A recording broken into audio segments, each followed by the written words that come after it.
So if an entrepreneur figures out how to build a rocket for, say, 2% of the traditional cost, we usually call them a visionary. Oh, absolutely. We put them on magazine covers. Right. We say they've mastered first principles thinking. You know, the practice of stripping a problem down to its fundamental truths and raw materials to create unprecedented value. But what if they aren't actually innovating at all? Yeah, what if that drastic cost reduction is just the result of, well, shredding the invoice for the environmental damage they're causing? Exactly. Today, we are examining the fundamental validity of modern business strategy. Specifically, we're looking at the source material's highly critical deconstruction of linear capitalism. We are debating whether venerated frameworks, things like first principles thinking, scaling, and value creation, are genuine engines of human progress, or if they're simply sophisticated methods of resource extraction that completely ignore the physical limits of our planet. Right. So, my position today is that I will be defending the pragmatic utility of these traditional business frameworks as necessary, highly rational tools for human organization. And I'll be arguing that these universally accepted business truths are actually a fatal bug in our species' operating system, optimizing for short-term gains in a closed, depleting system. So let's lay out our core perspectives before we really dive into the mechanics. From my vantage point, the architectural frameworks of modern business are, well, they're the most efficient tools we have for solving human friction. Take the standard 5 elements of business: identifying a need, creating a solution, marketing it, delivering it, and managing the finances. Or, look at strategic powers like scale and network effects. These aren't inherently malicious concepts. I mean, they aren't malicious, but... Let me just finish this thought. When a founder uses data analysis to understand what a community needs and then scales a solution so the marginal cost of producing each unit drops to near zero, they are engaging in an evolutionary survival instinct. This localized optimization has historically driven innovation, mobilized global resources, and raised living standards. The engine of business works. I come at it from a very different way. I argue that this engine is functioning exactly as designed, sure, but it is driving us straight off a cliff. What you call optimization and innovation, the source text accurately recognizes as terminal extraction. Terminal extraction? Yes. Linear business models operate on a false premise of infinite physical elasticity. Let's look at your first principles example. An entrepreneur boasts that the base material of a product is only a fraction of its retail price, right? Yeah, which is massive value creation. But that calculation completely ignores the energy required to mine the titanium, refine the aluminum, absorb the carbon emitted. It treats planetary infrastructure as a zero-cost input. Furthermore, what modern business calls value creation is often just the artificial manufacturing of anxiety to accelerate the conversion of finite physical resources into, meaningless digital wealth. It is a fatal disconnect from physical reality. I see why you think that, but let me give you a different perspective on how value is actually generated. Let's break down the mechanics. Business is fundamentally about identifying friction and removing it. Okay. If you're listening to this and you work in logistics or software or clean energy, your job is to connect a solution to a real human need. The source material heavily critiques skills like AI integration, persuasive storytelling, digital marketing, treating them as if they're inherently parasitic. Because they kind of are in this context. But they're just mechanisms of connection. Without the organizational capacity of linear business models, without marketing to drive adoption and finance to allocate capital, we don't get the solar grids, the electric vehicles, or the infrastructure required to even attempt to transition to the circular economy you're advocating for. I'm sorry, but I just don't buy that framing. Let's examine the actual physics of what those skills are doing today. The source text uses a striking analogy here. Teaching someone to use AI and digital marketing to capture consumer attention today is exactly like a professional gambler holding a masterclass on how to win at the casino on a luxury cruise liner. Oh, I remember this one. Without ever mentioning that the ship has already struck a reef and is actively taking on seawater. Wait, let me push back there.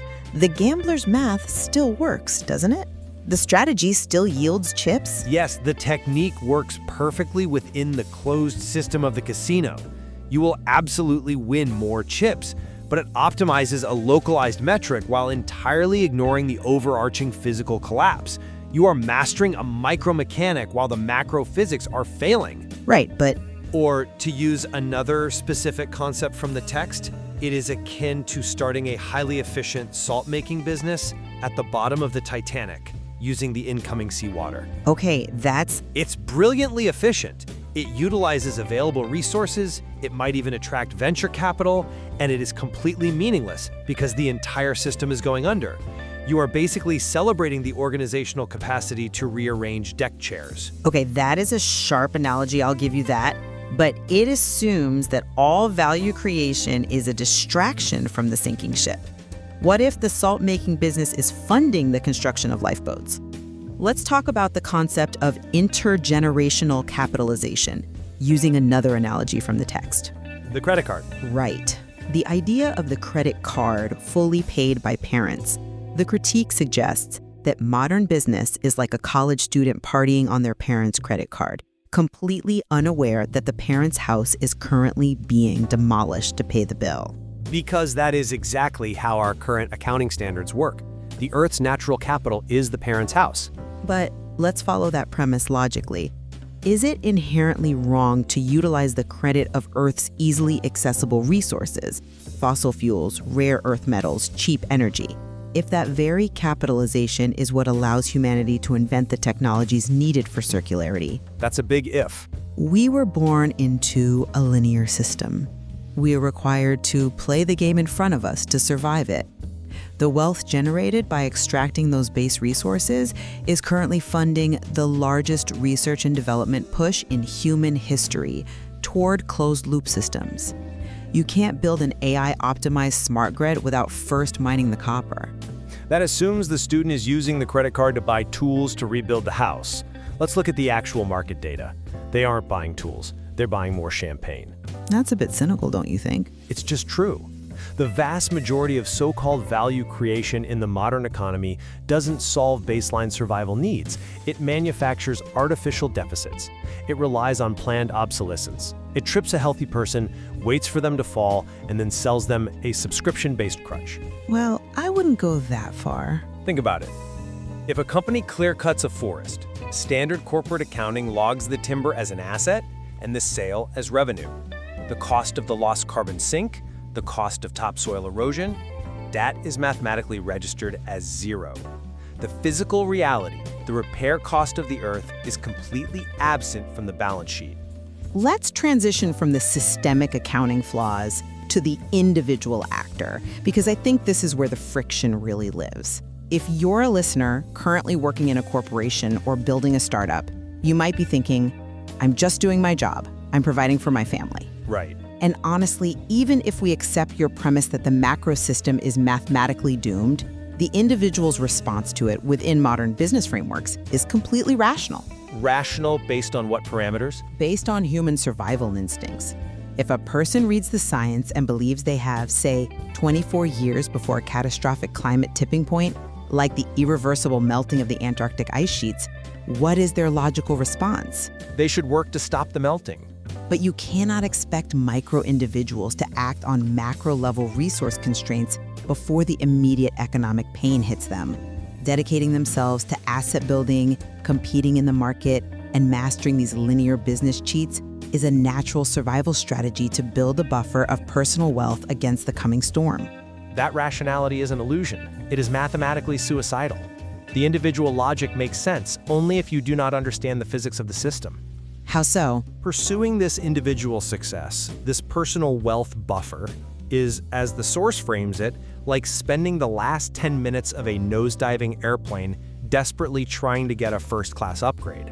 I understand the fatalism there, but a first-class upgrade provides immediate comfort, and humans prioritize the immediate. But the seat turns to ash just the same. The energy spent manipulating the flight attendants, utilizing AI to analyze the seating chart and negotiating for that luxury seat should have been spent breaking into the cockpit to pull up. To frame this another way from the text, it's like a passenger on a train speeding toward a cliff, dedicating all their intellect to figuring out how to efficiently move to a first-class seat. But walk me through exactly why that individual pursuit accelerates the crash. If I build software, how am I pushing the train faster? Because the foundational strategies of modern business scaling and network effects are designed to be exponential accelerants. When you teach everyone to use these business mechanics, the physics of our closed planetary system break down. The text compares it to 100 people using one giant straw to fight over a single milkshake. The milkshake being physical resources. Exactly. A network effect means a system becomes more valuable the more people use it. When applied to a digital platform, it looks like infinite growth. But digital platforms run on physical servers, powered by physical energy, cooled by literal physical reservoirs of water. Right, data centers use water. Huge amounts. When you hyperscale a business, you are hyperscaling extraction. The resource is vacuumed up in 10 seconds, leaving everyone suffocating. What business schools teach as innovation is actually the deliberate acceleration of entropy. I hear the underlying physics of that, and I don't dispute that software requires physical energy, but I really question your expectation of human nature. You are asking for a species wired for localized, immediate survival to suddenly act like an omniscient collective. Not omniscient, just aware of basic limits. Let's return to the sinking luxury ship for a second.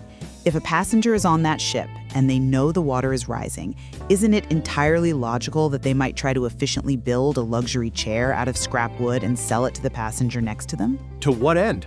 What does the money do when the ship goes down? It manages the immediate threat. The human brain is wired to manage immediate social and financial status. The threat of starvation tomorrow.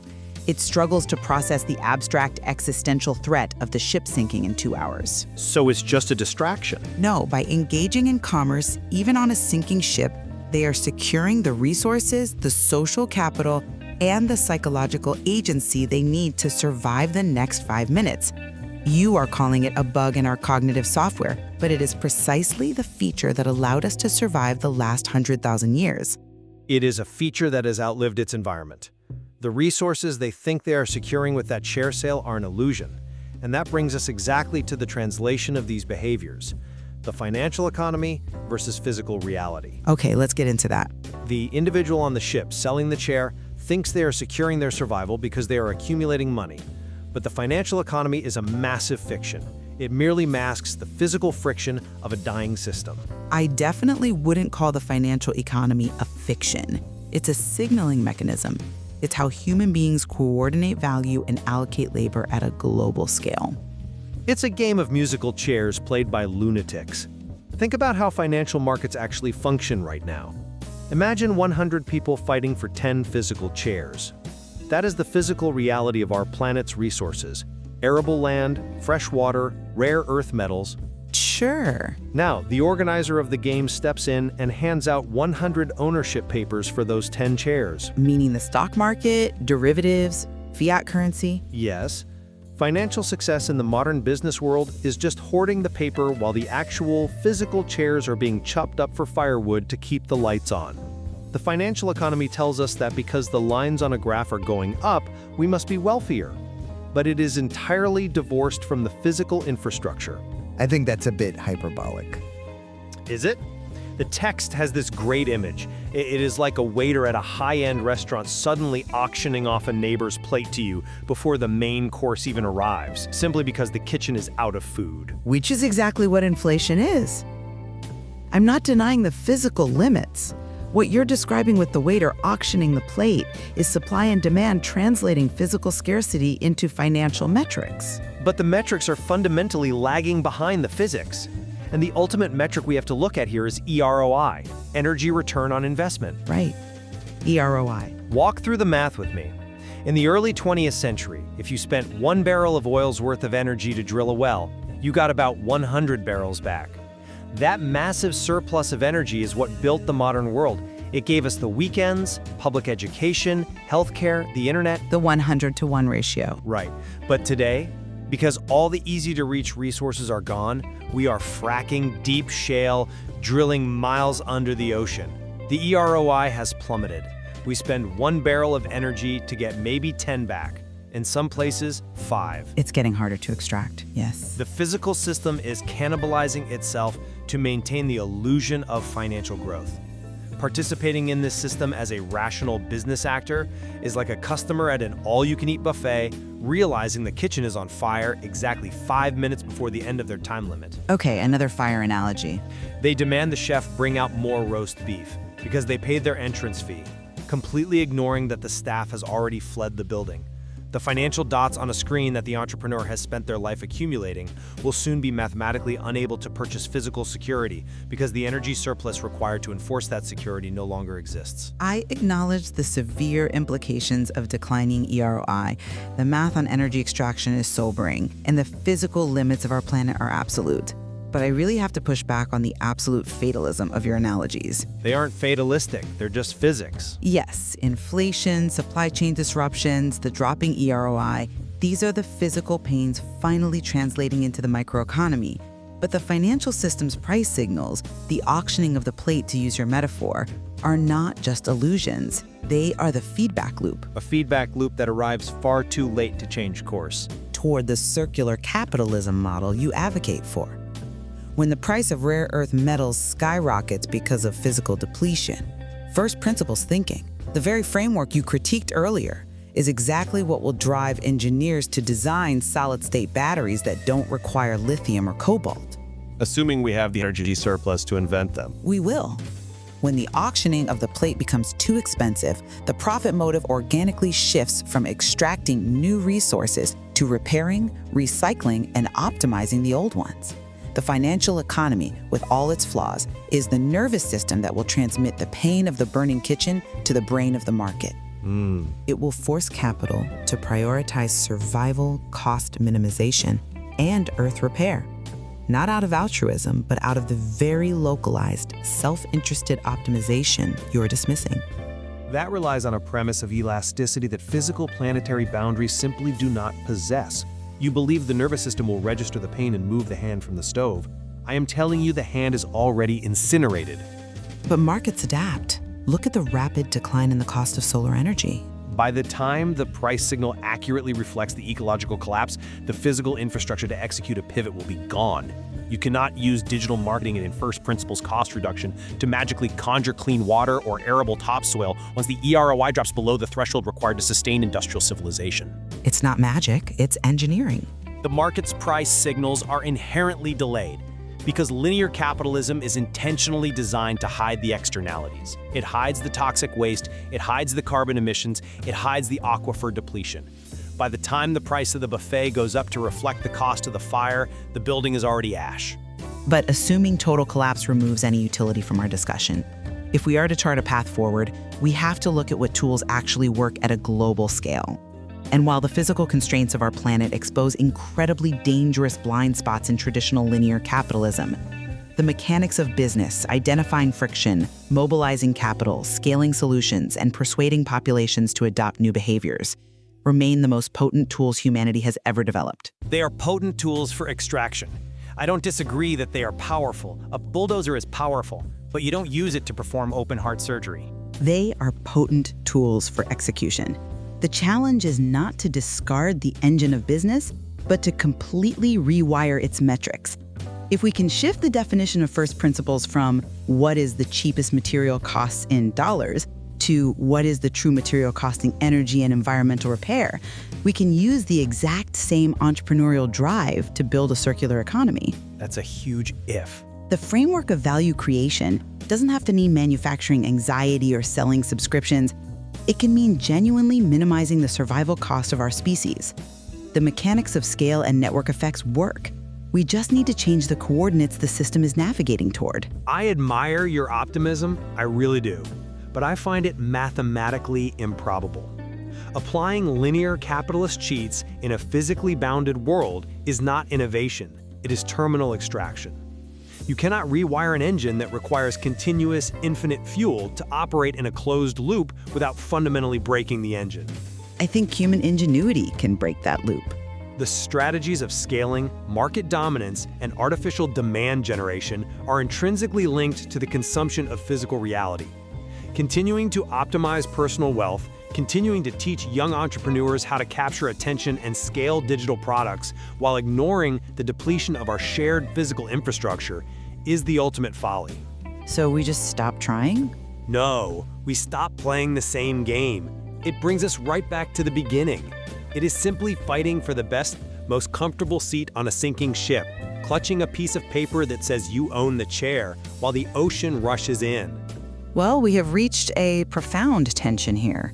There is an undeniable friction between the micro-level incentives that drive our daily human endeavor, our need to provide, to build, to succeed rationally within the system we inhabit, and the macro-level physical realities that dictate our ultimate survival. It is the defining tension of our era. The individual's rational path to success under linear capitalism is the species' rational path to extinction. And navigating that contradiction is where the real work lies. Examining the physical footprint behind our economic assumptions, challenging what we consider value, and rethinking our definitions of efficiency and scale are areas ripe for further exploration within this material. There is clearly much more to unpack regarding how we align the micro incentives of the market with the macro realities of the planet. Indeed. We have to start looking at the ship itself, not just the cards we are holding in our hands. Which brings us back to that grand casino on the cruise liner. The lecturer is still speaking, the audience is still furiously taking notes, dreaming of their winnings. The math on the whiteboard is perfect, but as the floor begins ever so slightly to tilt beneath their feet. The question remains, who will be the first to stop looking at the chips and start looking at the water?